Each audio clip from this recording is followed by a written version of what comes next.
Hello there.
All right. I think we're here. So, sorry about that, guys. Everybody who may have been watching or looking forward to this starting at 7 like I had initially intended, had some technical difficulties that were getting in the way of things, but I think I've got everything worked out now. So, I've got my stream pulled up here on my phone just to see if everything sounds good. So, okay. I think we're okay. So, come on. All right. So we're going to go ahead and get started. Man, to anybody who's going to be currently watching this now or maybe watching it later, welcome back to Fouch Facts. I am super excited to be back making content again and streaming. I have a really exciting show planned for tonight. But before we get into it, I just want to talk about really quick. I want to apologize for being kind of inconsistent about uploading content. Well, terribly inconsistent about uploading content, doing live streams and stuff.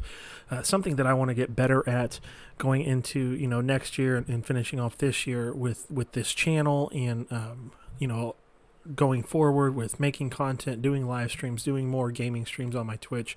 I want to get more committed to being intentional with it and doing it consistently. Making sure that the content that I pump out is genuine. It comes from stuff that I'm passionate about, which, of course, if you know me, you know that I am very passionate about Star Wars, Marvel, Game of Thrones, DC, all that stuff. And, I miss making content. I miss doing this stuff. Got kind of hard for me to balance that over the summer with my normal life and doing this on the side. But I want to try and make time for this because it is really fun for me. I have a lot of fun talking about these things and doing this stuff. Hopefully it's fun for you guys to listen to me ramble about nonsense. But, I've been inspired by other YouTubers and other people I know, my real friends that I have, in my real life, to, be unapologetically myself. And they really helped me just kind of embrace my inner nerd, so to speak. And so I feel like it's kind of part of my job is to pay that back and, be a place, a channel where people can come who are passionate about the same things that I'm passionate about: Star Wars, Marvel, Game of Thrones, DC, all that stuff. Make my channel a place where you feel welcome to come and just share in your passion, regardless of what you like, regardless of what you dislike. If I can be a positive light like that in these different fandoms, then that's what I want to do. So, but that's enough about that. Let's get into why we're here tonight and Super Stream, the comeback stream, as I've titled it. It's been a really long time since I've done anything with this channel. The last live stream I did was the Obi-Wan Kenobi episode 5 watch party, so that's been some time ago. But we are back today with the super stream. We're going to be hitting all things Marvel, DC, Star Wars, Game of Thrones, Rings of Power. I'm running out of fingers to count here, but we've got an awesome show planned for you tonight, and so we're going to get started right now really quick. If you don't mind giving this video a thumbs up and then saying hello in the comments, let's have a chat and let's nerd out and geek out about some awesome stuff here. And so without further ado, make sure you're subscribed to the channel, hit the notifications bell. We're going to get started right now. So first thing that I want to talk about tonight is the MCU Phase 4. We've recently gotten the conclusion of Phase 4 in the MCU with Black Panther Wakanda Forever. I just saw that on Tuesday. I took my daughter to see it with me. We had a lot of fun. That's my high quality H2O. But yeah, Black Panther was really fun. I really enjoyed the movie. It was really emotional. But we'll get more in detail with that later. But I want to start off talking about the MCU Phase 4. We're going to talk about the movies that we got in Phase 4 really quick, and I'll just kind of run down the list here really quickly of all of these films that we've got, kind of just give my thoughts and opinions about them, maybe review them a little bit, and then we'll go into the shows that we got, and so we'll get more into the shows. And then after we get done talking with Marvel, I'll touch on Rings of Power and House of the Dragon, just give my thoughts and opinions on those two shows that we got. And then finally, to kind of wrap the discussion up tonight, we'll hit Star Wars. We'll talk about all the Star Wars content we've gotten this year. I'll just give my opinions on where I think the Star Wars franchise is at as a whole, the direction of it, where I would like it to go, where I think it'll go, and just kind of my expectations and hopes and dreams for the future of my favorite franchise. And then, if we get a good number of viewers in here, we get some good conversation going. I have set up the ability to bring people onto the stream. So if you're watching this and you want to come on after I'm done talking about the points that I want to get across and debate some stuff with me, just have conversation. I would love for you to do that. Send me a message on if you have my Twitter, DM me on Twitter or Instagram, Fouch Facts. I'm also on Facebook as well. So send me a message there, get in touch with me, or just get in the chat here and let me know that you want to come on and we can talk about some nerdy stuff. I would love to do that. We got Here We Go. What's up, Fouch Facts? How's it going, Chris, buddy? Thanks for stopping by and watching. So we're going to get right into it with the MCU Phase 4. Just going to touch on these movies here really quick. The first movie that we got in the Marvel Cinematic Universe Phase 4 was Black Widow. Now, my initial reaction to Black Widow is way too long.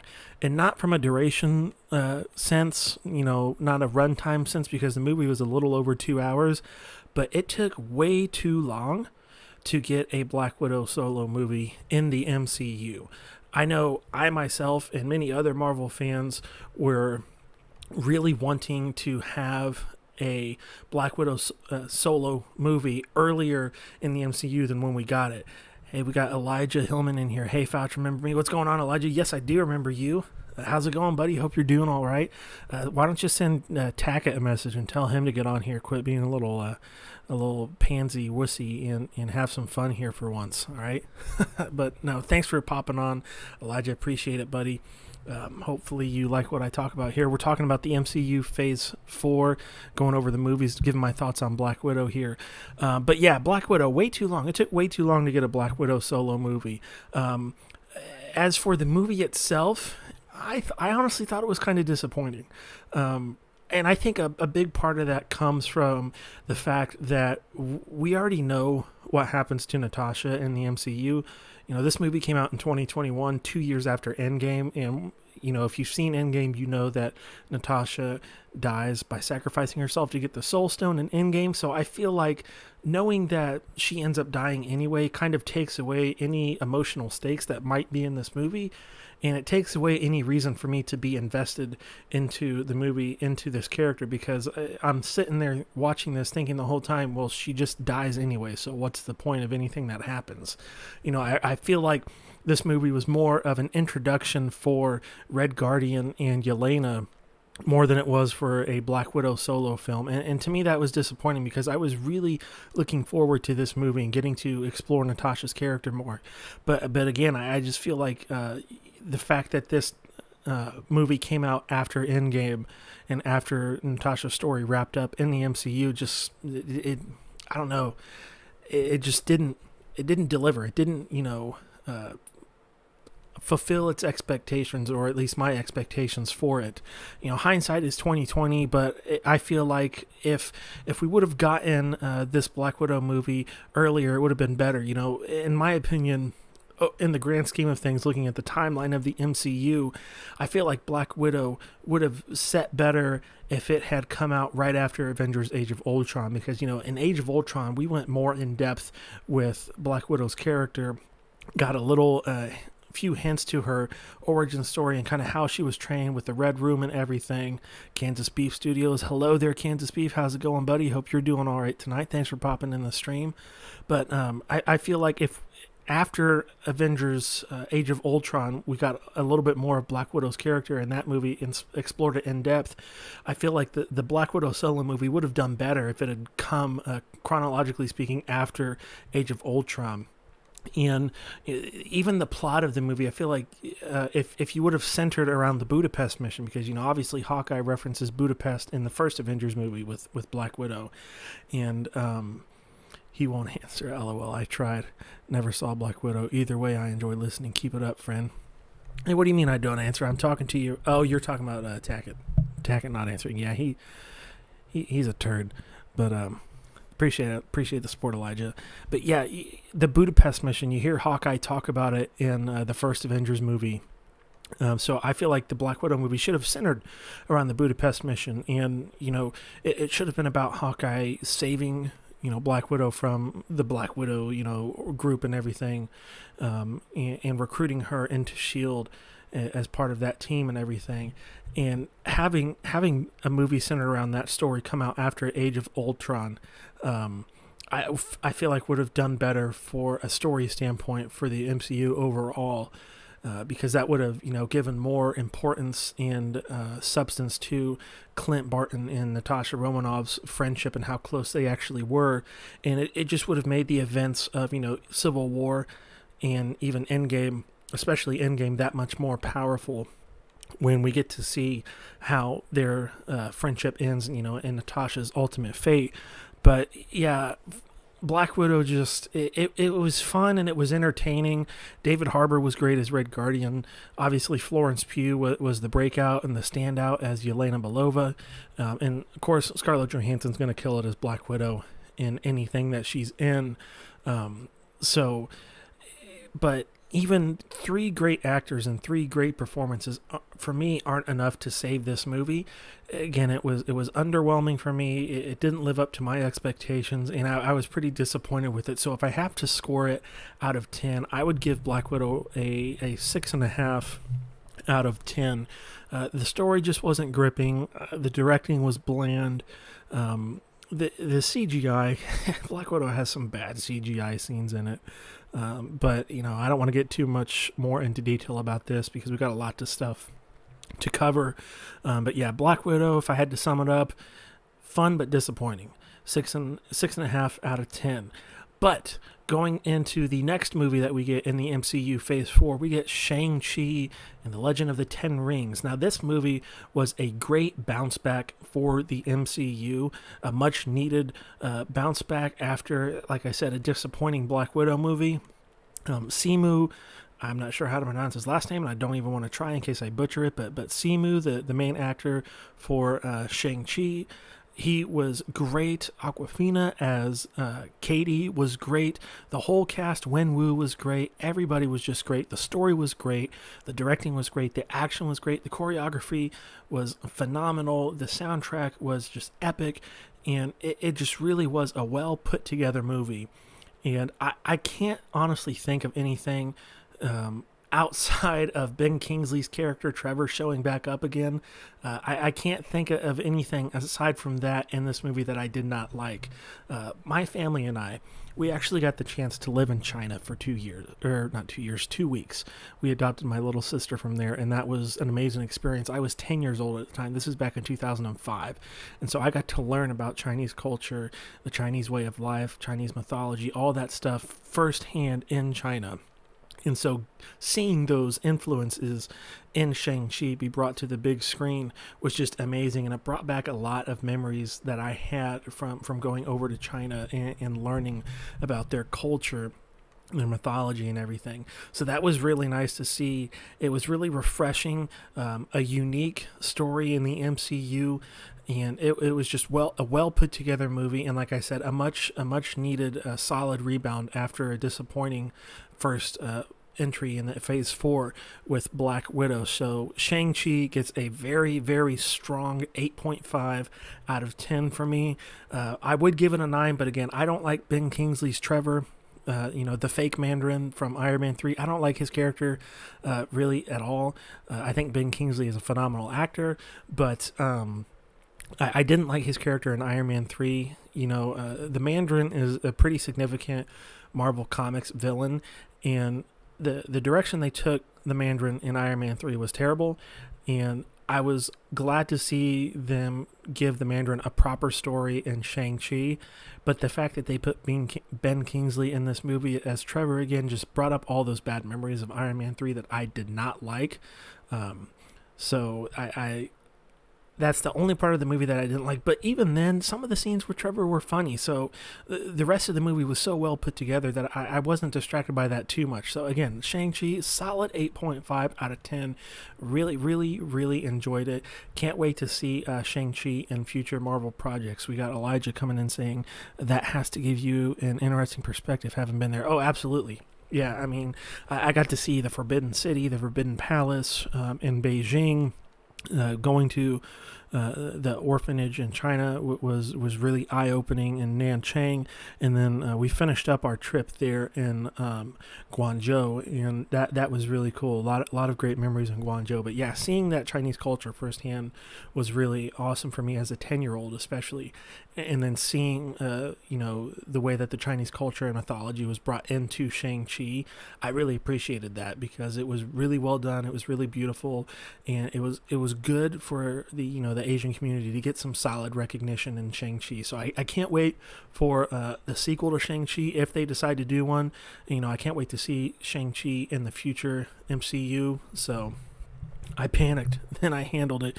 I've heard the Mandarin was disgraced in the movie in comparison. In Iron Man 3, yeah, I didn't like the handling of the Mandarin's character in Iron Man 3, but in Shang-Chi, it was really good. They redeemed him with the Mandarin in the Ten Rings organization. So I was satisfied with it, So, but moving on from Shang-Chi, the next movie that we get in Marvel Phase 4 is Eternals.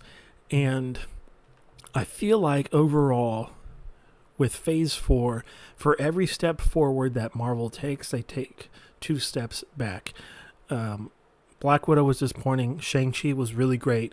But Eternals, it was hot garbage. And that was really disappointing for me because aside from Spider-Man No Way Home, Eternals for me was probably the most anticipated movie for Phase 4 for me. And that's solely because of Kit Harington and Richard Madden. I'm obviously a huge Game of Thrones fan, and I loved Jon Snow, Kit Harington in that show. He's my favorite character. I really loved Richard Madden's Robb Stark. So seeing these two guys get cast in the MCU, I was ecstatic and thrilled, and I was super excited to watch their performances, and see if they were able to separate themselves from their Game of Thrones roles, and if I would be able to buy into their Marvel roles and performances, and I did. But the movie overall, I feel like suffers from the same flaws and problems that Sam Raimi's Spider-Man 3 has. Sam Raimi's Spider-Man 3 is I just got a text from a friend, where is I? Eternals. Sam Raimi's Spider-Man 3 was overstuffed with too many characters, too many stories and subplots going on, and I think Eternals, for the North remembers, yeah, absolutely, Elijah. But Eternals suffers from that same problem of, too many things going on at once. I mean, this roster, the Eternals roster, is 10 people, and you're trying to give me an origin story for 10 people in 2.5 hours. No, that's not going to work. It was too convoluted. It was too jam-packed. They kept going to these flashbacks in the modern day, and it just kept breaking up the movie, and I didn't feel like that it flowed very well. Chloe Zhao, I believe, was the director for that. And she usually puts out some good stuff, but Eternals was a rare instance where I think it just falls flat, Not to say that there wasn't some good moments. Obviously, Kit Harington as Dane Whitman in Eternals was great. I really loved his performance. Obviously Jon Snow in Game of Thrones is a very brooding and almost kind of sad character because of, everything that he goes through. But it was nice to see Kit Harington, be, lightened up in this movie from a story sense. He was able to joke around, he was able to have fun, be sarcastic, and I feel like he was able to be a little bit more of himself. And that was really fun to see because it was a totally different role than what we've seen him in for Game of Thrones. So that was really awesome. Richard Madden's Icarus was really good too. A little bit kind of stale at times, but for the most part, I thought was decent. It was enjoyable. Gemma Chan was really good as Cersei. Really liked her character, and that was really fun. But this cast was really star-studded when you think about it. Obviously, Kit Harington, Richard Madden, but Gemma Chan, Angelina Jolie, Salma Hayek, Kumail Nanjiani. Like, these are some stud actors, especially in modern Hollywood, who are just rising in popularity. But again, just because you have great actors doesn't mean it's going to be a great movie, because the story wasn't there. The directing, even though visually Eternals was a beautiful movie with the cinematography, just the story wasn't there, and the directing was just not there. Too convoluted, too complicated, too much going on at once. I feel like Eternals would have done a lot better as a Disney Plus show. Make it a 12-episode series, and you break the season up into fourths. You have 3 episodes that are dedicated to introducing a couple of characters, right? And then you just keep building from there until we've been introduced to all 10 characters, all 10 members of the team, and then the final 2 episodes of the first season is about all of those team members coming together and becoming the Eternals team and everything like that. Yeah, it would have been a better Disney Plus show. It was an okay movie. Eternals gets a 6 out of 10 for me. For very much the same reason as Black Widow. Good actors and okay acting was just not enough to overcome a really boring story. But it is what it is. So hopefully we get some more Eternals content soon in terms of these characters appearing in future projects. Hopefully the Blade movie gets figured out. I know that was kind of paused and put in production limbo, so to speak. So hopefully they can get that stuff worked out, because I really want to see Dane Whitman again. Black Knight is a super interesting character, and I think could work really well in the MCU, especially portrayed by Kit Harington. And then Mahershala Ali being Blade, just chef's kiss. Absolutely, 100%. Give me that all day. So moving on to the next MCU movie. Gotta get that water, man. Stay hydrated. Next MCU movie that we got was Spider-Man No Way Home, and it's no contest. Spider-Man No Way Home is the best entry in Phase 4 of the MCU across all of the things that we've got. Shows, movies, everything. The Spider-Man trilogy is, I think, probably the best trilogy in the MCU from start to finish. Homecoming was great. Far From Home was great. No Way Home is almost a perfect comic book movie, in my opinion. Tom Holland is phenomenal. Zendaya is phenomenal. Jacob Batalon is phenomenal. But then, of course, Tobey and Andrew come back to reprise their respective Spider-Man. Tobey Maguire from the early 2000s and Andrew Garfield from the early 2010s. I really have a lot of fond memories of those guys, especially Toby, because that was the first superhero movie that I saw. I remember going to see that in the theaters as a kid, that whole trilogy. It was awesome, really fond memories of that. And then, of course, Andrew Garfield brought a new, unique, fresh take on the character of Peter Parker, kind of helped modernize him with his Amazing Spider-Man movies, and I really enjoyed his performance as Peter Parker and Spider-Man. And so getting to see both of those guys interact not only with each other but with Tom Holland Spider-Man in this movie was just fantastic. This movie was the perfect blend of nostalgia and that originality of the Tom Holland Spider-Man character, blended perfectly together to create a very gripping and emotional story. I think this movie has the best story. Again, I've said this earlier. This movie is the best MCU Phase 4 movie by far. It has a great story, great acting, great directing. The special effects are fantastic. The soundtrack is fantastic. Michael Giacchino kills it in this movie. But obviously, standout performances from, like I said, Tom Holland and Zendaya. But hands off to Willem Dafoe as Goblin, Norman Osborn. I mean, he was such an integral part of Sam Raimi's Spider-Man movies, and to see him back in this role, he did not miss a beat with this character. You know, not having played him in I think about 20 years or so. You know, the first Spider-Man movie came out, I believe, in 2001 or 2002, and so you know, almost 20 years later, he comes back to it, and he does not miss a beat. He does not skip a beat. He's just as menacing and you know, evilly maniacal. I don't know if that's even a word, evilly, but it is now. So it was really great to see him. And then, of course, Dr. Octopus again, Alfred Molina. I was blanking on that name. Alfred Molina. He was fantastic, really charismatic in this movie, just like he was in Spider-Man 2. You know, Jamie Foxx. I love Jamie Foxx's Electro in this movie. I wasn't a huge fan of the direction of Electro in The Amazing Spider-Man 2, but to see Jamie Foxx get some redemption in that role for this movie was really awesome too. And then of course, you know, Sandman and Lizard, Marvel did not pull any punches with this movie, and it definitely pays off. The emotion is palpable, especially, you know, during Aunt May's death. After Goblin, you know, hits her with the glider and kills her, that whole scene between Peter and May, Tom Holland and Marissa Tomei, that scene was some of the best acting in the MCU, and it definitely brought a few tears to my eye when I saw it in the theaters for the first time. But Spider-Man No Way Home gets an easy 10 out of 10 for me. Spider-Man was probably the comic book that I collected most as a kid, and watching this movie felt like I was seeing a Spider-Man comic book play out in real life, because Peter Parker makes a rash decision that he doesn't think through, and his whole journey in this movie is trying to pick up the pieces as best as he can to fix it, and he fails, right? And so he has to make a sacrifice to save the day. That's the classic theme of Spider-Man comics, and it was the theme of this movie. You know, not only losing Aunt May, but, you know, having to sacrifice his identity. People forgetting who Peter Parker is, not who Spider-Man is, but that forget that you know, who he is.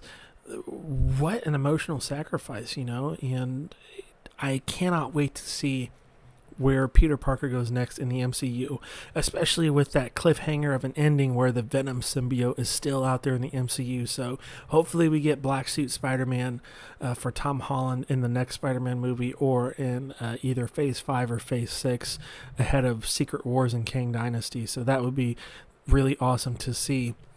Moving on from Spider-Man No Way Home, we have Doctor Strange in the Multiverse of Madness. Now, this movie was really good. I really enjoyed it. It was a lot of fun. Obviously, Benedict Cumberbatch is going to kill it as Doctor Strange, as Stephen Strange, and Wong is always a pleasant treat to have. But the real heart and soul of this movie is Elizabeth Olsen as Wanda Maximoff, Scarlet Witch. And, you know, for as great as Benedict Cumberbatch is as Doctor Strange, this movie really could have been titled The Scarlet Witch, or something to do with Wanda Maximoff.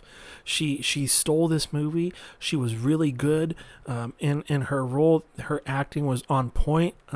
In terms of a singular acting performance, I think Elizabeth Olsen as Wanda Maximoff in WandaVision and in Multiverse of Madness has the best acting performance out of anything in the MCU, for Phase 4 at least. But she just absolutely nails it. Her direction for the character, the story of her character in Multiverse of Madness was really awesome. It was really emotional, trying to find her kids in the multiverse and just have that life that she never got to live. Really sympathetic and empathetic with that. Being a parent myself, I can really connect to that, of, you know, the lengths I would go to have, you know, to get my daughter back if she was taken from me. So I completely understand Wanda's mindset. Don't agree with, obviously, her decisions and the things that she does to get her kids back, but I can definitely empathize with her. And the CGI in Doctor Strange movies is some of the best in the MCU. Across the board for both movies, so that was a pleasant treat. The soundtrack, again, Michael Giacchino, he delivers with this soundtrack. But obviously, I have to talk about the elephants in the room. Elijah says, I didn't know she was in Strange Movie. Got to check that out. Love the miniseries with Wanda. Oh, dude, you haven't seen Multiverse of Madness? Bro, you are going to poop your pants. That movie is awesome. It is awesome. But yeah, Elijah, I'm about to drop some major spoilers for Multiverse of Madness. So if you don't want this movie to be spoiled for you, you might want to back out here for a minute. But if you don't mind the spoilers, then I will continue. But I will give you some time here to decide, because some of the things that I need to talk about with regarding this movie are some pretty huge spoilers. So if you want an unspoiled experience, okay, I think he just dropped out because I saw the viewers go down from 2 to 1. But yeah, so I'm gonna assume that he's gone. All right, so here we go. Spoilers for Multiverse of Madness. Reed Richards. We finally get the MCU debut of Reed Richards, Mr. Fantastic, and it's played by none other than John Krasinski. I mean, probably the most requested. Appreciate it, but it's all good. I won't remember. Okay, I thought you'd already left because I saw the viewers went down from 2 to 1. But sorry. So yeah, we get the live action version of Reed Richards played by John Krasinski in this movie in a quick little cameo. Obviously, he's a part of the Illuminati. The Illuminati stuff was great.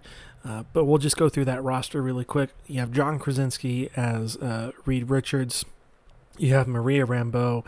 I'm blanking on her actress's name, but it's the same actress that played Maria Rambeau in the Captain Marvel movie. She is actually Captain Marvel from an alternate universe in this movie. And then you also have Haley Atwell as Captain Carter from the What If animated series that we got. And so that's really awesome. And then you have Baron Mordo back as he is actually the Sorcerer Supreme in this in his respective universe from an alternate reality. And then we also get Sir Patrick Stewart reprising his role as Charles Xavier, Professor X himself. And man, seeing him on screen again in the MCU was fan-freaking-tastic.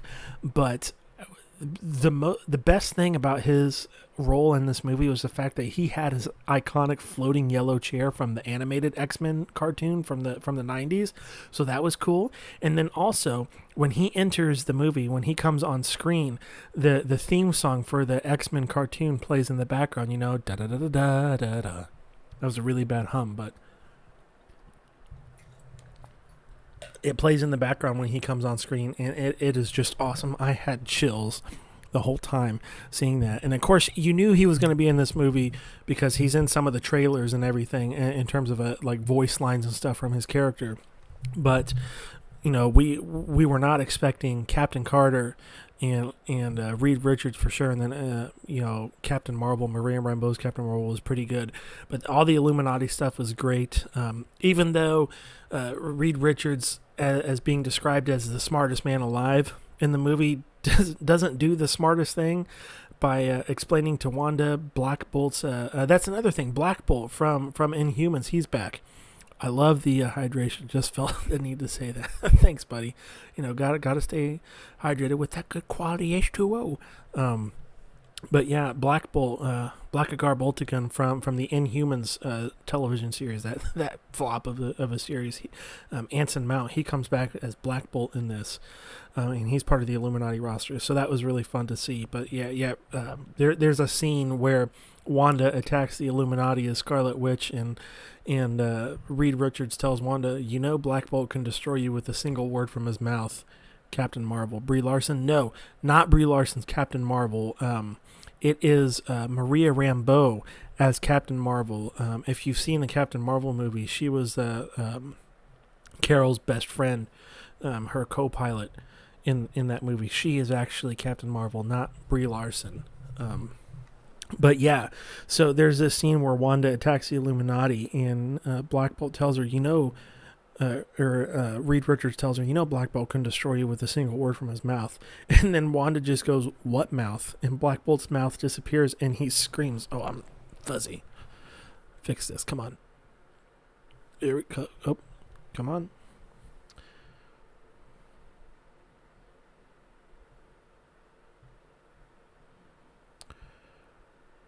Get not fuzzy. Getting super close here. Come on, camera. There we go. Here we go. But yeah.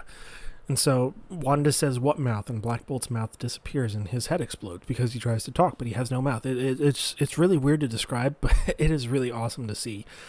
So yeah, the Illuminati stuff was great.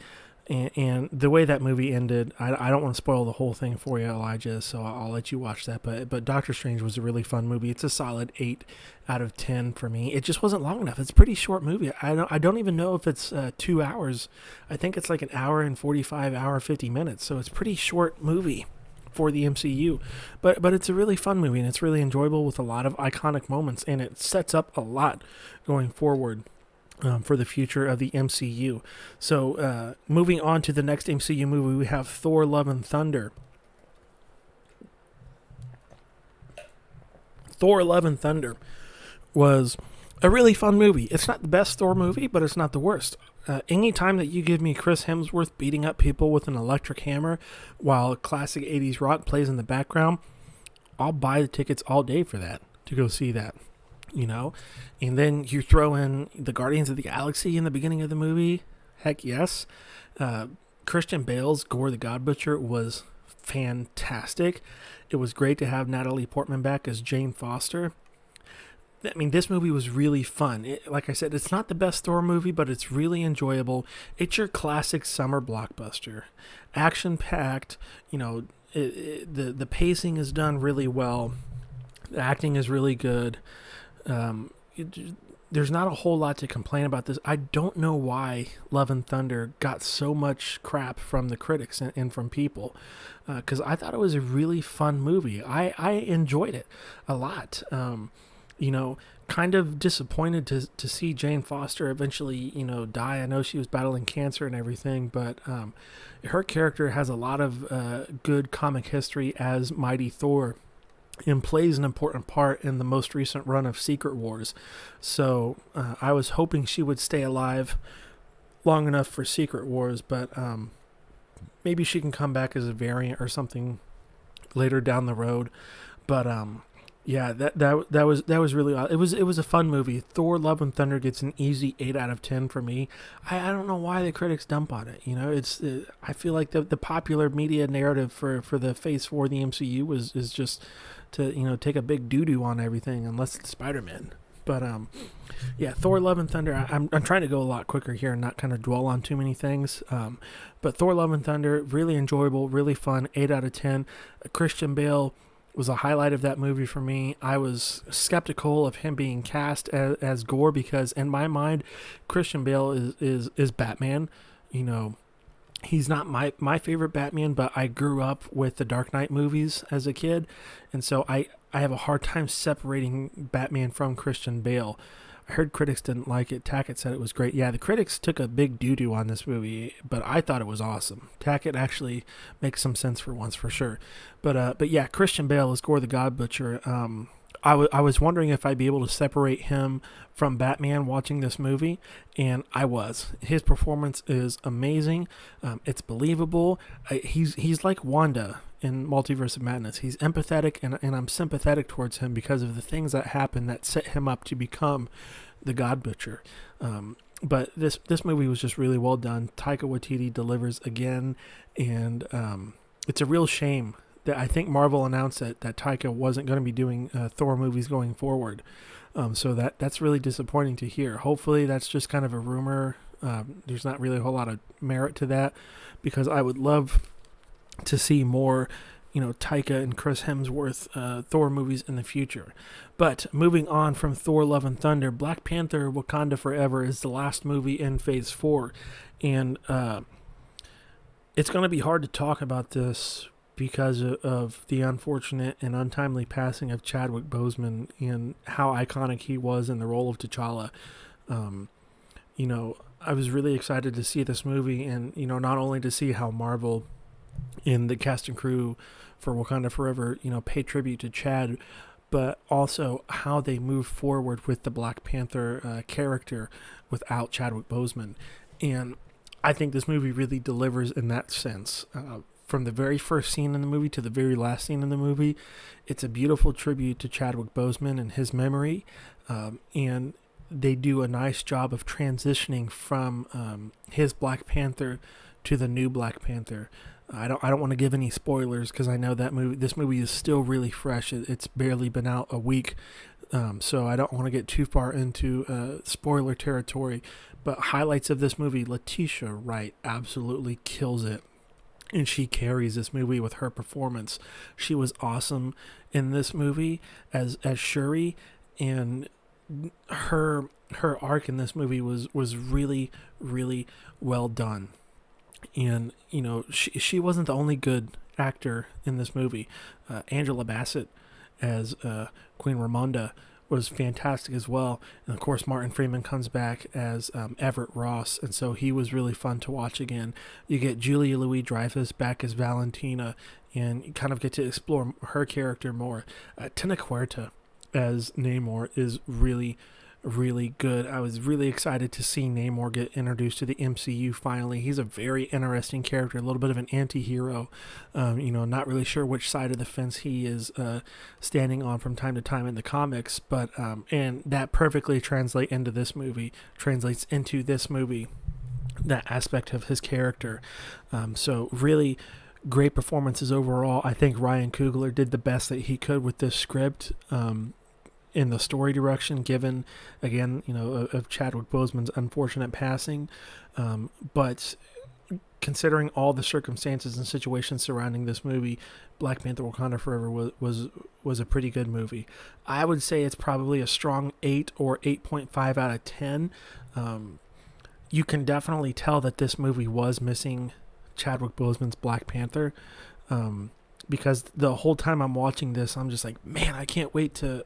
Oh yeah, he's gone, and the emotion again would set in that Chad's no longer with us, and rest in peace to you, Chadwick, and everything.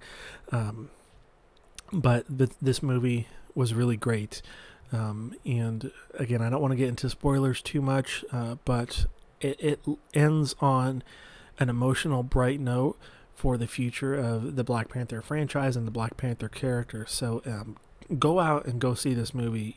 You won't be disappointed. But let's touch briefly on the shows that we got for the MCU in Phase 4. We got WandaVision, phenomenal. I'd give that probably a 9 out of 10. I think the story was really good. It was really emotional.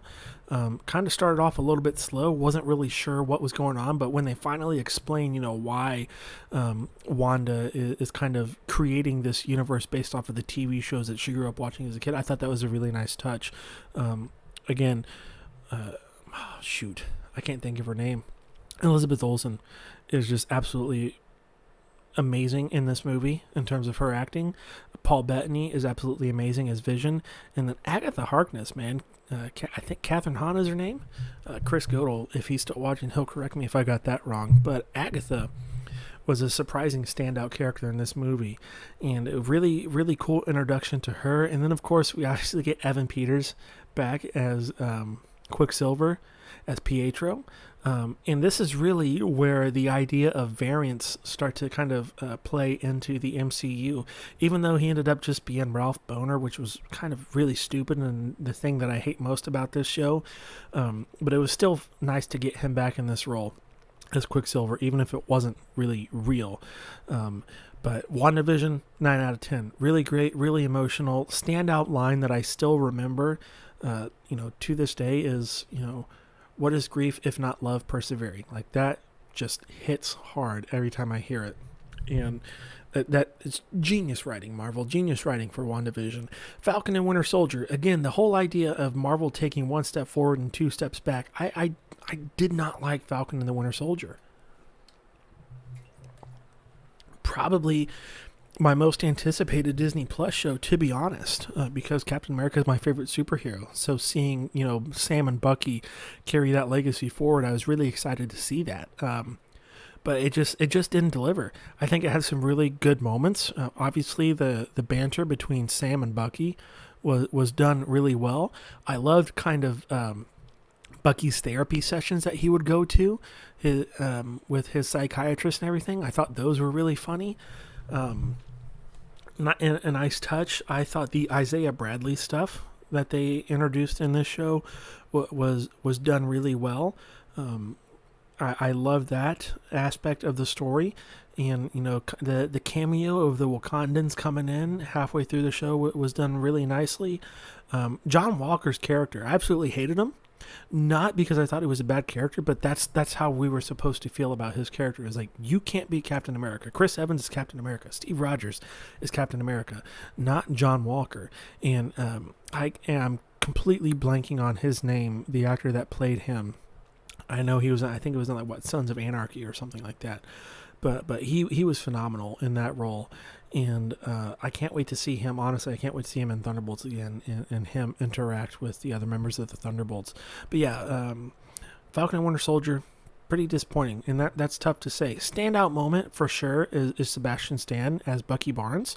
And that scene where he is finally kind of overcome the Winter Soldier programming in his brain, where he's sitting at the campfire with the Wakandans, and they tell him, "You are free," and he just starts breaking down. Like that was a really powerful moment, and a saving grace for this show. So that was really nice to see. But again, if I had to score Falcon and Winter Soldier, I'd probably say 7 out of 10. Loki, 10 out of 10 easily. Love the show. Tom Hiddleston as Loki is probably some of the best casting in the MCU, next to Robert Downey Jr. And Chris Evans in their respective roles. But he does not fail to deliver here. Sylvie was a great character. The whole entire story was great. The setup for King the Conqueror was just fantastic. The introduced to the idea of variance was really fun. And then obviously Owen Wilson in the MCU was probably one of the most surprising breakouts of Phase 4 of the MCU for me, because again, Owen Wilson, I just have this, preconceived notion of who he is as an actor. And, I think of the classic, wow, right? And I didn't know if I'd be able to separate him from that in the show, but he was absolutely amazing. I loved his character of Mobius, and I can't wait to see more of him in Loki Season 2. It's going to be awesome. Loki is an easy 10 out of 10 for me. Great directing, great story, great writing, great acting. Everything was just really well done. Can't wait for Season 2 of Loki. Moving on, What If? What If was really surprising. It was enjoyable. It was the cartoon show. You got some of the classic Marvel actors back to reprise the voices of their roles. Most notably, Chris Hemsworth back as Thor. Chadwick Boseman was actually able to perform the voice for T'Challa. In this, it was his last performance as T'Challa in the MCU, and so that was done really well. And in this show, it's all about alternate universes and alternate versions of characters. It was really, really well done, and especially with Phase 4, 5, and 6 of the MCU being dubbed the Multiverse Saga, this show is really a lot more important than you think, and I think it's really underrated. What If? I probably give it a 7.5, a very strong 7.5 out of 10. There are a few dry moments, a few dry episodes, but for the most part, it sets up a lot of important stuff going forward in the MCU. After What If, we got Hawkeye, and Hawkeye was really good. I'd probably give it, probably a strong 7.5 out of 10. It gave us Kate Bishop, which Haley Steinfeld as Kate Bishop was awesome. It was really good. We got Vincent D'Onofrio back as Kingpin, which that sets up the Daredevil stuff coming in the future for the next few phases of the MCU, which is really exciting. Can't wait to see what they do with the Echo character. Obviously, Yelena comes back in this show, and she was her and Kate Bishop's interactions together with the whole macaroni and cheese thing and breaking into Kate Bishop's apartment. That was really fun. I really enjoyed that. Hawkeye was a really fun show. Again, it's a strong 7.5 out of 10. Really fun, really enjoyable. So Jeremy Renner is a good Hawkeye, and really enjoyable show. Moving on to Moon Knight. Moon Knight, super interesting. I was pretty excited for this show because I love Oscar Isaac. I think he's a phenomenal actor. He could be the next Johnny Depp in terms of range, because I mean, this guy can go from Star Wars to Doom to Ex Machina to Moon Knight and deliver captivating and convincing performances in all three. So seeing him in Moon Knight was really awesome. I know a little bit about Moon Knight from the comics, not too much, but with the whole multiple personality thing, I thought that aspect of the show was really well done. Ethan Hawke as Arthur Harrow was really great. That was a pleasant treat.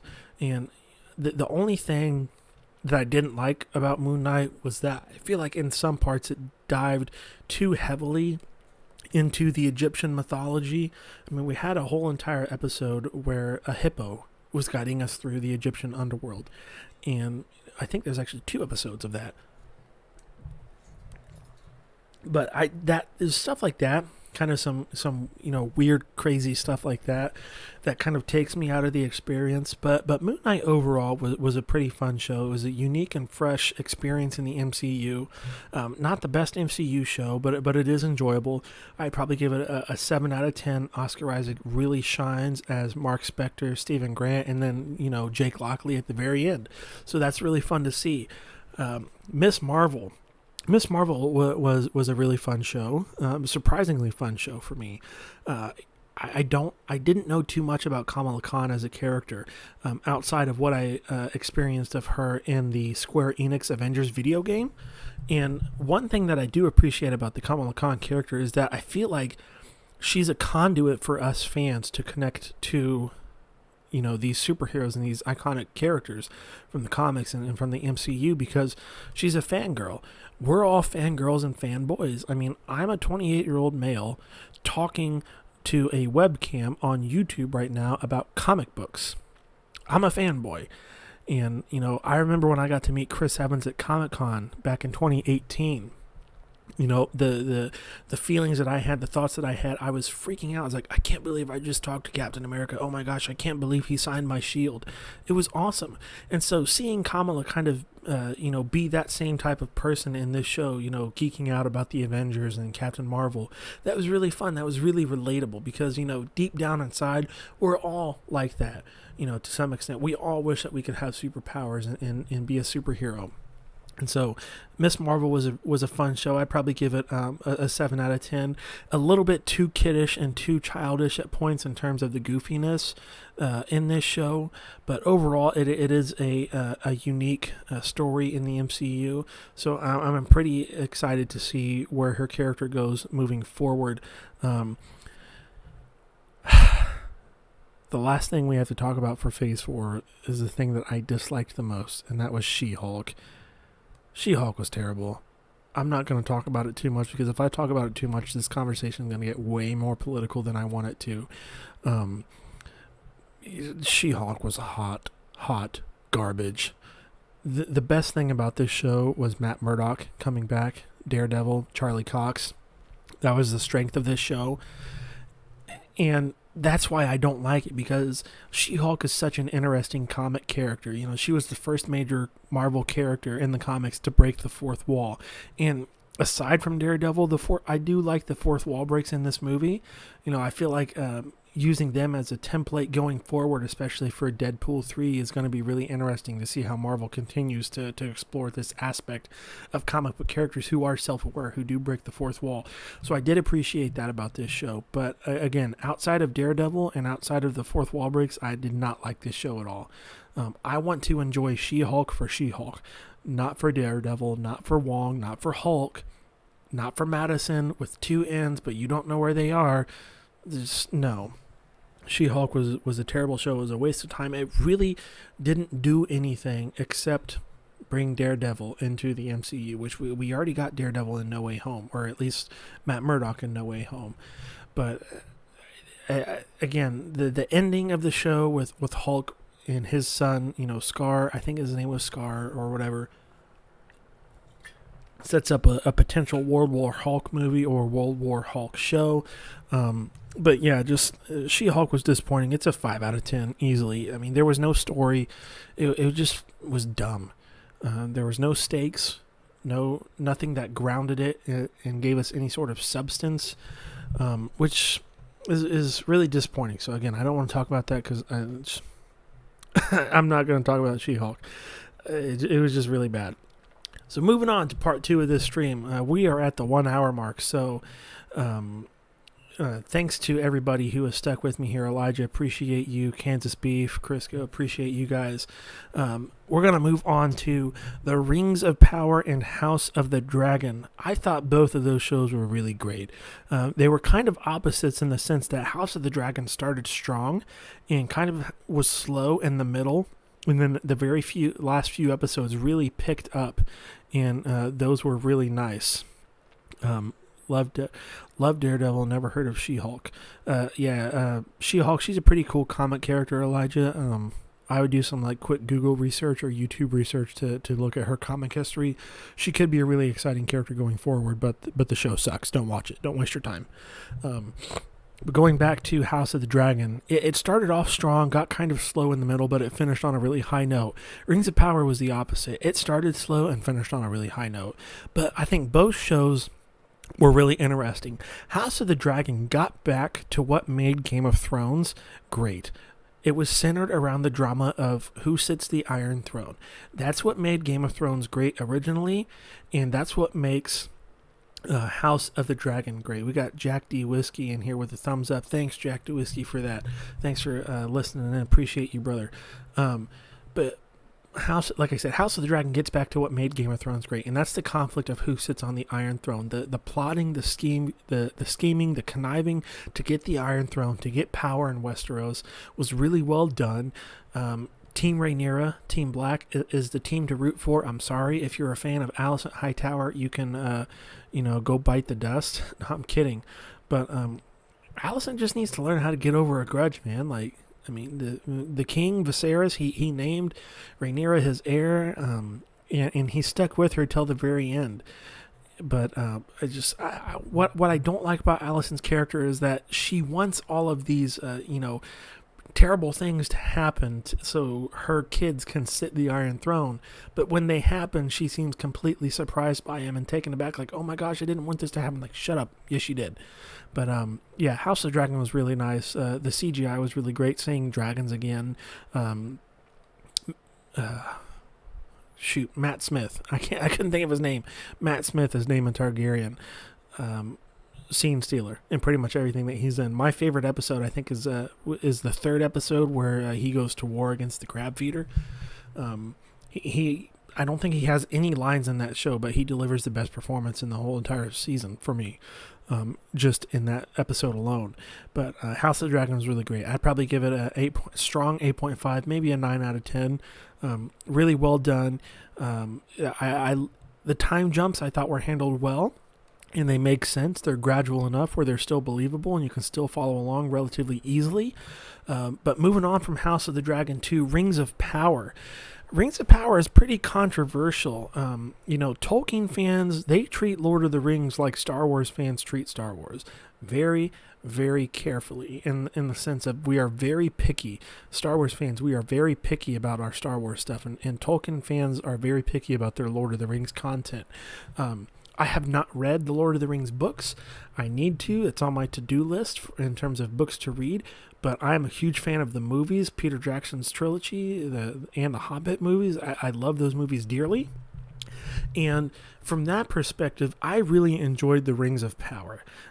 Yes, there were some dry moments. Galadriel was, off and on. There was episodes where she was good, episodes where she was boring. Obviously, the standout is Halbrand as Sauron. That was incredible. I called it from the beginning just because he has the one line where you first meet Halbrand.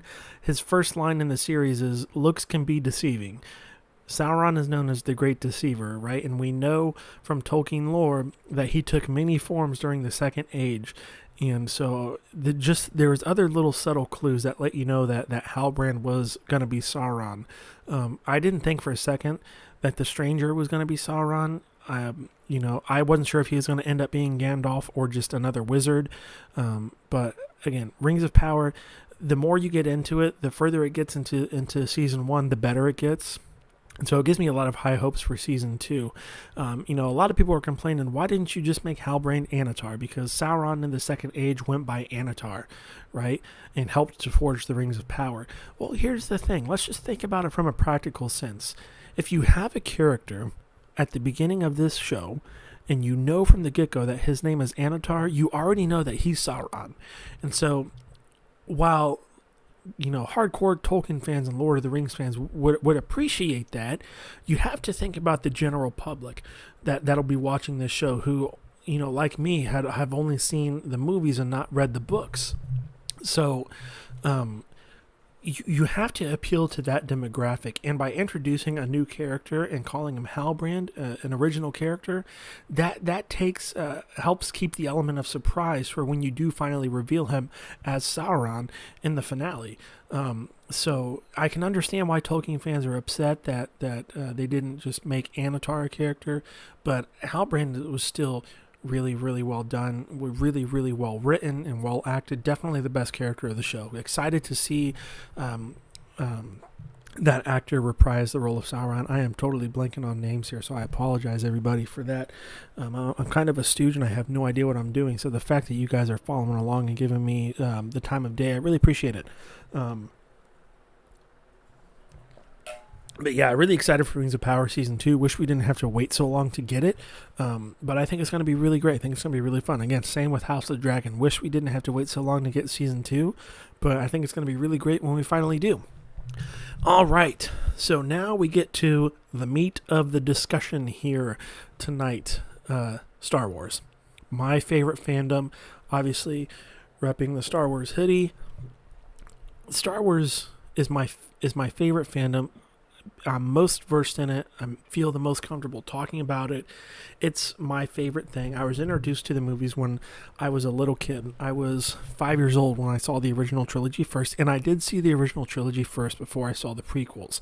I remember seeing the previews and the trailers for the prequels on TV when they were coming out, and I wanted to go see them, but my dad said, nope, you got to watch the original trilogy first because that's how it's done. So that's A+ parenting right there, Dad. Thank you for that.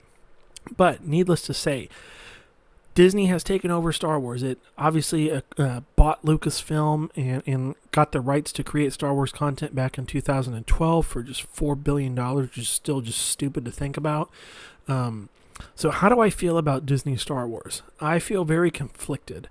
I feel very confused. And for the most part, I don't like Disney Star Wars.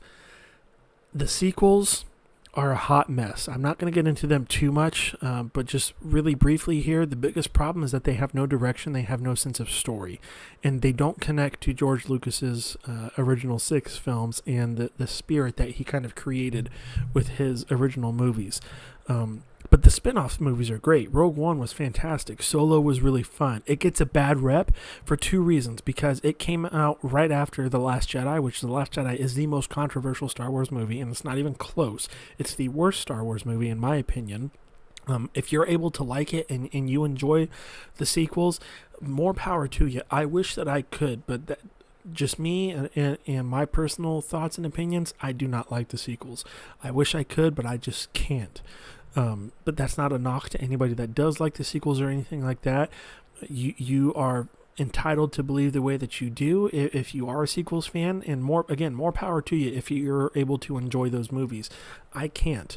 And so again, going back to Solo, how divided The Last Jedi made the fandom, that's part of the reason why Solo underperformed at the box office. But also, it went up against Avengers Infinity War. Why in the world Disney thought it was a good idea to release a Star Wars movie next to an Avengers movie is beyond me. When you consider that it wasn't like an actual episode of the Skywalker saga, it was a spin-off movie. Even if it was about Han Solo, one of the coolest characters in Star Wars, it's not going to stand up to Infinity War of all movies.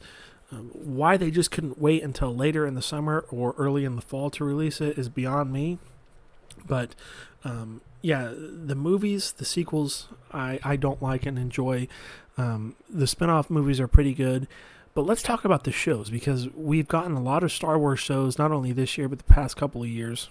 Mandalorian, Book of Boba Fett, Kenobi, Andor, all that stuff, Bad Batch.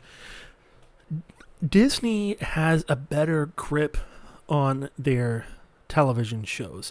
Mandalorian is the best Disney Star Wars content, or at least the best, Lucasfilm Star Wars content produced under the Disney reign, and it's not even close. And the reason for it is because it's run by Jon Favreau and Dave Filoni. Jon Favreau is a huge instrumental reason for why the early MCU was so successful.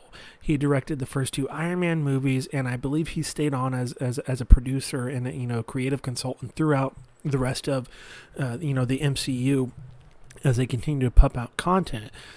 So he has a knack and an understanding for connecting individual shows and stuff to give us bigger ensemble pieces. He knows how to piece those things together, how to make the tapestry beautiful, so to speak. Dave Filoni, he is incredible because when he was developing Clone Wars, he was working hand in hand with George Lucas every day, practically, to make that show. And so he had a firsthand experience of learning about Star Wars from the guy who created Star Wars. And there's nobody on this planet with a better understanding of Star Wars, aside from George Lucas, than Dave Filoni, and it shows with everything that he makes. And so when you have the creative genius of Dave Filoni combined with the know-how of Jon Favreau of how to build a universe, that's why Mandalorian is so successful, because you have an original story and original characters that are elevated by legacy characters like Luke Skywalker, Ahsoka Tano, and all those awesome people, Boba Fett, right? So that's why Mando works. That's why these shows work, is because they use the legacy characters, the characters that we grew up with the original films, to elevate the new characters. That's one of the biggest problems of the sequels, in my opinion, is that the sequels tried to diminish the old characters by elevating the new characters. And you just can't do that, especially with an IP like Star Wars. Han Solo had a great arc in the original trilogy, from non-believer to believer, right? In A New Hope, he's like, the Force is a bunch of, mumbo-jumbo nonsense, right? There's no all-powerful Force controlling my destiny. But then, by the end of Return of the Jedi, he's absolutely on board with the Force and with Luke and everything. And even in The Force Awakens, he has that line where he says, it's real. The Force is real. The Jedi, the dark side, the light, it's all real. But you made him a deadbeat dad by giving up on Leia and giving up on Ben. Like that's just dumb. Luke Skywalker is the epitome of hope and determination, and you made him a scared little crybaby in The Last Jedi. It doesn't make sense. All to elevate your new characters, and that's just not how you establish good story. You establish good story by letting the old characters elevate your new characters so that they have a strong foundation to stand on. Because if you just try to have new characters stand by themselves like they did in the sequels, it doesn't work. But going back to Mandalorian and the other shows, that's why these shows are so good. So you've heard me talk about Mandalorian so far. Season 1 was great. Season 2 was great. It was really nice to finally see Luke Skywalker done justice post Return of the Jedi in the Star Wars universe, in Mandalorian Season 2, and then obviously in Book of Boba Fett. So let's go to Book of Boba Fett really quick.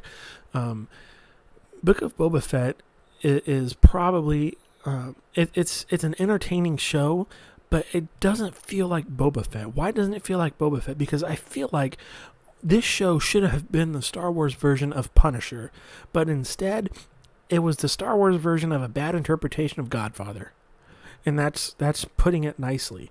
Boba was not the mysterious, kick-butt bounty hunter that we know him to be from the original trilogy, and even what we saw of him in Clone Wars.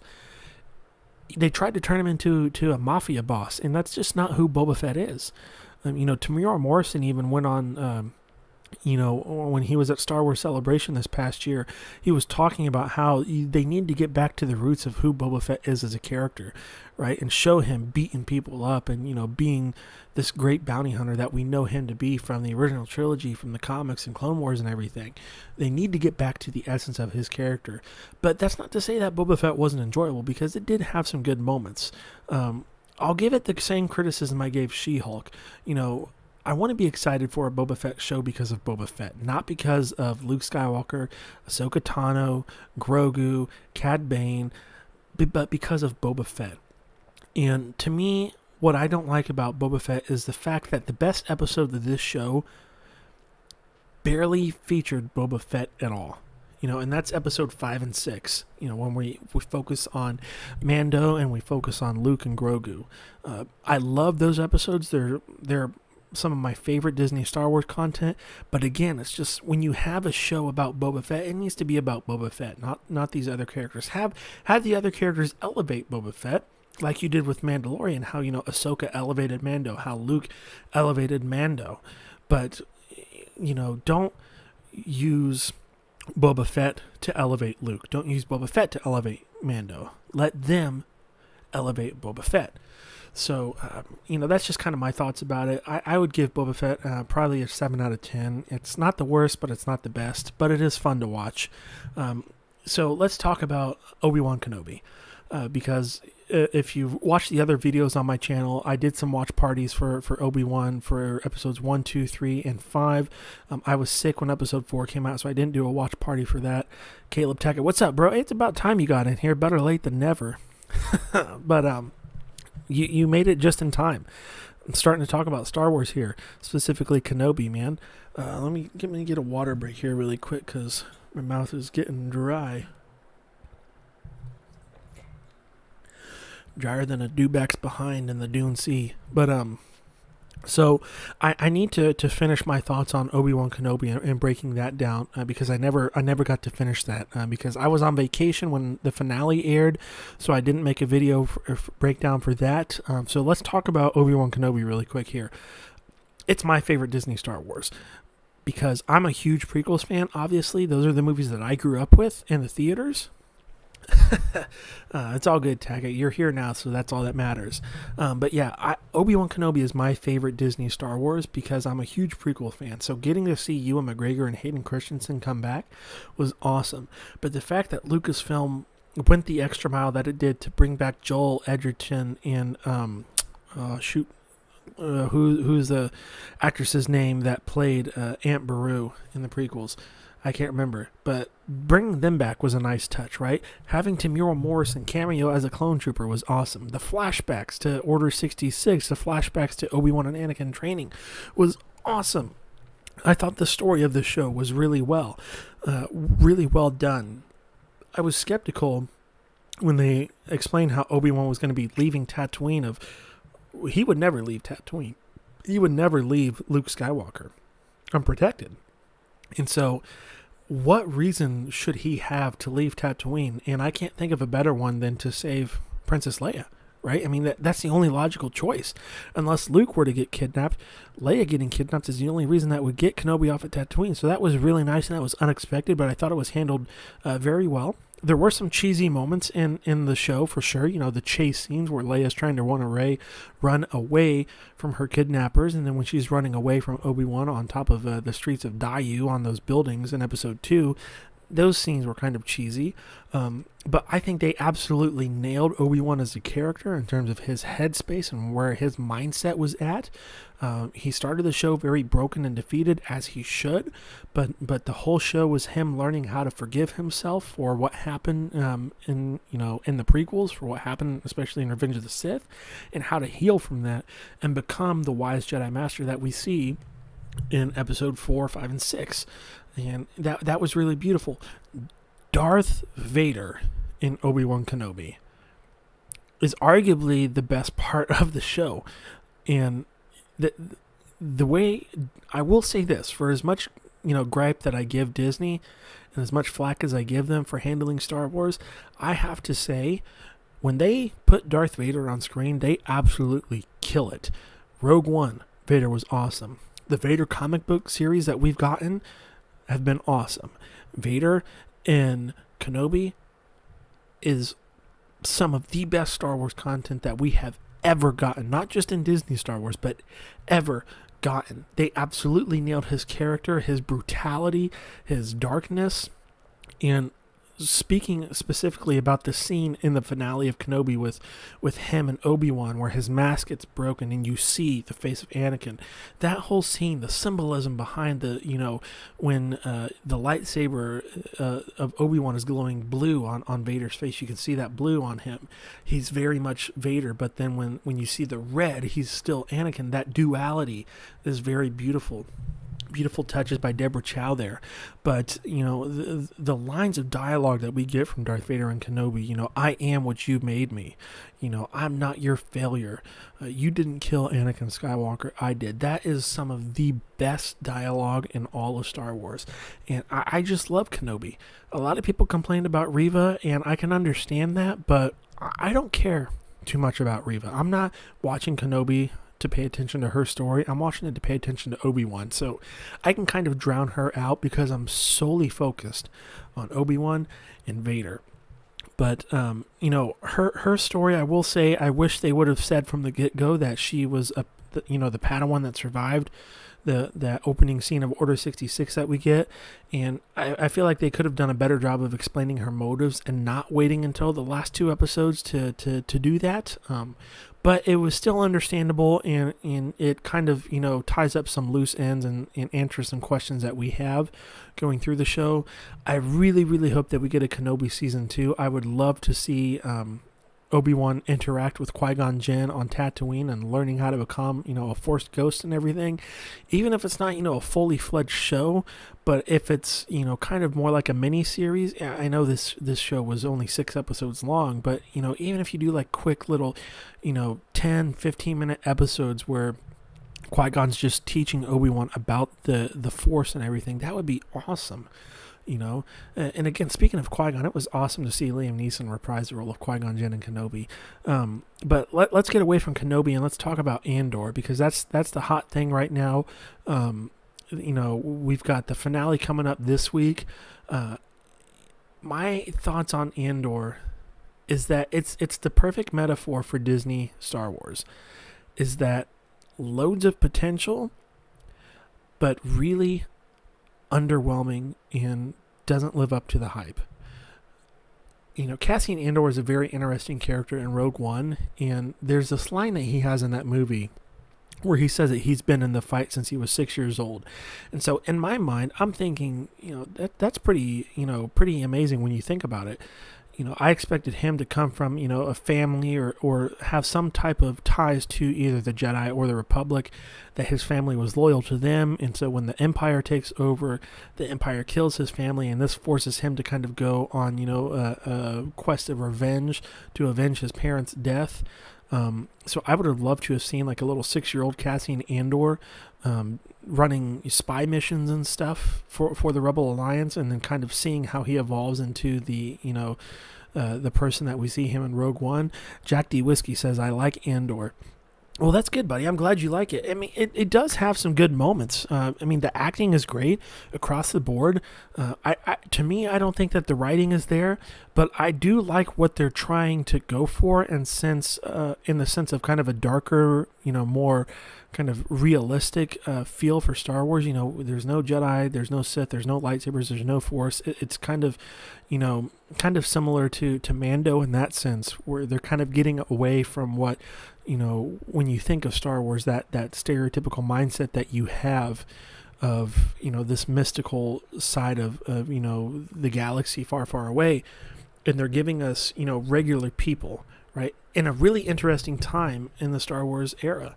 But to me, it just kind of falls a little flat. I think it takes too long in terms of, where the story is going. Because, Cassian, we're 10 years out from Rogue One, roughly. Caleb Tackett, he says, too underwhelming to me. I would have to agree with that. There's definitely some standout moments. I love the prison episodes with Andy Serkis as Kino Loy. I think those episodes saved the show for me.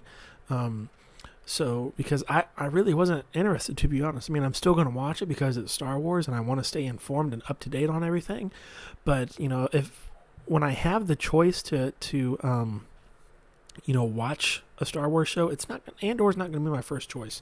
And that could change. We'll see how the finale ends. But I think my biggest complaint with the show is that, we're roughly about, 10 years or so, 9 years or so away from the events of Rogue One, from the events of the, original trilogy. And in Rogue One, Cassian Andor is an established rebellion leader. And we're at the end of this show. We've got the finale next week. And Cassian Andor is not in the rebellion. Why? That's my biggest complaint with this show. He says in Rogue One that he's been in this fight since he was 6 years old. And you're telling me we're 10 years away from this movie and he's not in the rebellion yet? Like, I didn't expect him, to be in the rebellion in episode 1, 2, or 3 of the show. But I figured at least at the halfway point of the show, he would be in the rebellion doing missions for them and everything. But, we're going to get a second season and it's going to be spread out over 4 years' time. I think is what the rumors are. So, this show... right now, the first season takes place like 10 years before Rogue One or like 9 years before Rogue One or whatever. Season 2 is going to, cover that time span from where season 1 ends of Andor up to the events of Rogue One. So really interested to see how season 2 plays out. Hopefully it's better than season 1. But overall, Andor, I would probably have to give it a 7 out of 10. It is fresh. It is new. It's a unique aspect in the Star Wars universe. It's just not my cup of tea. But I'm really glad, Jack DeWhiskey, that you're able to enjoy it. I love that you like the show, and I'm glad you're able to find enjoyment there. Hopefully, we get a strong finale, and it gets me excited for season 2. So yeah, I'm just going to be cautiously optimistic about this show. Hopefully that it gets better, but to me, I just haven't seen anything that makes me think that it will. So let's kind of talk about now the overall direction of Star Wars and where do I think it's going, where do I want it to go. There's been some rumors flying around that we're getting a Star Wars movie in 2025, and it's going to be based off, it's going to be set after the sequels, right? Which really isn't surprising. I think we all understand that at some point Disney was going to continue those characters' stories and everything. And from a logical side of things, I think it makes sense to have your next movie be a continuation of those characters. And I think it is, I will say, I think it is a wise choice to wait so long after the sequels have been out and around. 2025, it'll be the 10-year anniversary of Force Awakens, which is just crazy because that's just 3 years away. So I think that is enough time for people to kind of separate from the sequels and kind of get the bad taste out of their mouth that, at least it left in my mouth, and to kind of have an open mind going forward. So I am kind of interested to see where they take the direction of these characters going forward, if this is in fact what they are deciding to do with the next Star Wars movie. But in terms of shows, I think Star Wars is ripe for opportunity when it comes to shows. Tales of the Jedi was fantastic, and I loved it. Again, Dave Filoni just does not miss at all. And I hope we get a season 2 of Tales of the Jedi. You've heard, if you watch Star Wars Theory, one of the best YouTubers out there, the best Star Wars YouTuber, I'm a huge fan of his. He talks about how he wants to see, a season 2 of Tales of the Jedi, but make it Tales of the Sith. I think that would be awesome. I would love to see that. Super excited for the Acolyte show because, for the most part, Star Wars has been from the viewpoint of the good guys, from the light side. So getting to explore the dark side and kind of the history of the Sith will be really exciting with the Acolyte show, and I can't wait for that. I think it's going to be really interesting. But in terms of maybe new ideas for shows, I would really love to see a Darth Plagueis show. I think Snoke should have been Plagueis in the sequels, but, it is what it is. So I would love to see a Darth Plagueis show and kind of see the rise of his character be brought back into canon, and to see also the rise of young Palpatine. I'd love to see a young Palpatine show. Whether I think we definitely need to see Plagueis at some point in live action, whether that's through his own show or a young Palpatine show. That would be really awesome to see. But probably the thing that I want to see most in Star Wars is Old Republic. Because Knights of the Old Republic was some of my favorite video games as a kid. I still go back and play them from time to time, even to this day. And the story of Revan is just incredible. And my goodness, just give us Keanu Reeves as Darth Revan, for goodness sake. Come on, Disney. I mean, it's right out there. I'm laying the groundwork for you, You don't even have to pay me. Just acknowledge that I came up with the idea. But give us Keanu Reeves as Darth Revan, for goodness sake. But, no, in all seriousness, I think it would be beneficial for Disney to explore the Old Republic. Now, we are getting the High Republic era, which is, 200 to 400 years, I think, before the events of Phantom Menace. And so it has elements of Old Republic in it. But again, it's like, come on, Disney, don't try to come up with, your own version of something that was really great before. You have, Pandora's box to explore with content. We love the Old Republic. We love the prequels. Pick from those baskets. Give us stuff from those, because Tales of the Jedi, I think for the month of October, was the second most watched show in terms of like streaming shows, behind House of the Dragon, which is just insane. That it beat Rings of Power, that it beat some of the other popular, I think Yellowstone and stuff like that. It's just insane. But think about that. Disney, it's not that hard. I feel like Disney is incredibly out of touch with their fans and what the fans want. It's when you look at the demographics of everything, the generation that grew up with prequels were that, demographic of who you should be marketing to. We're all from the ages of, 20 to 30. That's going to be the biggest part of your audience. And it's no wonder that prequel content like Clone Wars, Tales of the Jedi, Obi-Wan Kenobi hits so well, because that's the stuff that we grew up with. We're kind of the popular voice out there in terms of, customers and consumers. So just I just don't understand why Disney just can't dwell from those wells more than they are. But that's kind of enough of my thoughts and opinions. So, I've been talking for an hour and a half now, which is just insane. But I want to say thanks to everybody that's come out. Elijah, Chris, Caleb, Tackett, Jack DeWhiskey. Thanks for coming out, guys. I'm not going to end the show right now, because I did talk about in the beginning, if you were paying attention or if you even heard, I was able to figure out how to bring on guests to the show. And so I do have the link if you would like to come on and talk about anything that we've discussed tonight, or something new, whether it be Marvel, Game of Thrones, Star Wars, even DC stuff. DC has been getting exciting again. We got Matt Reeves' Batman movie this year, and that was pretty fun. I enjoyed it. It was way too long. It was almost 3 hours, but it was still fun. I thought Robert Pattinson was a good Batman.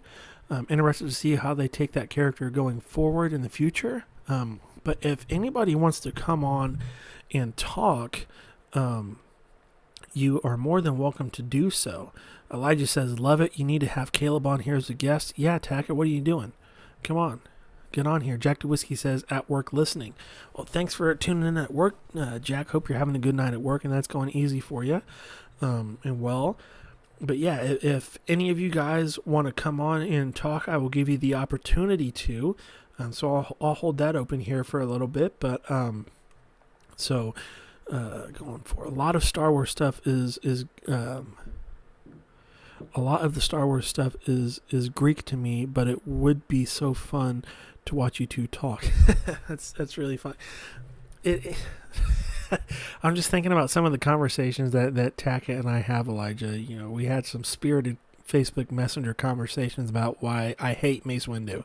Not because I think he's a bad character, but he was a pretentious D-bag to Anakin in the prequels, and I don't like him for that.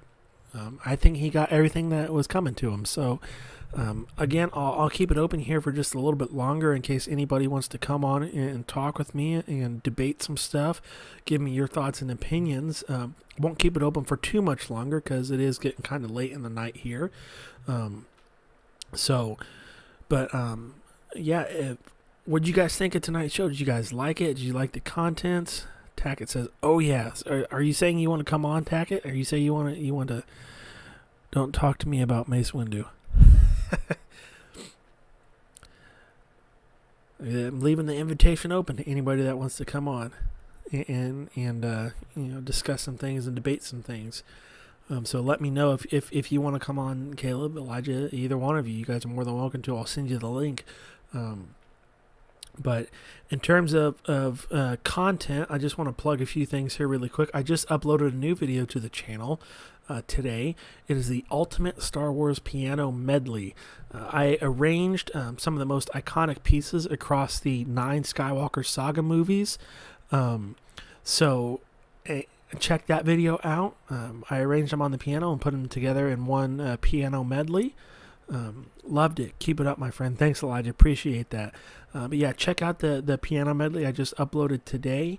I'm going to be uploading another video here probably either tomorrow or in the next couple of days where I am giving my top 7 Star Wars prequel characters. I'm continuing the series 7 with Devin that I have going on. I'm in the middle of working on that video now. I got the script done and everything for it, so I'm just working on the recording and editing. So I think that one's going to be really fun. It's going to be might be a little bit controversial because some of the people that I put on the list might be a little surprising. Some of the people that I leave off the list will definitely be surprising. But honestly, it's just my opinion on who the best 7 characters are in the prequels. So really excited to get that one out there. In terms of going forward, I'm still working on my fan fiction for my version of episode 8 for my sequel trilogy rewrite. So I'm still working on that. Hopefully I'll get that done before the end of the year and get that continued because it's been a year since I've dropped my episode 7 fan fiction. So really want to continue that and finish that story.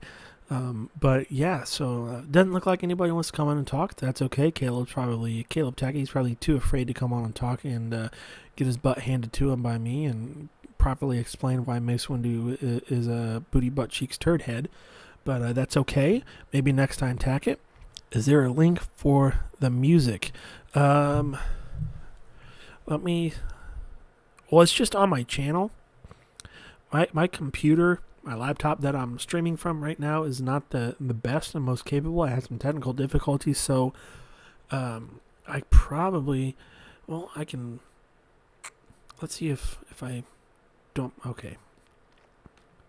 So my internet browser is not working at the moment. I'm using an app, Streamlabs, to stream it. I'm not even streaming from like YouTube directly.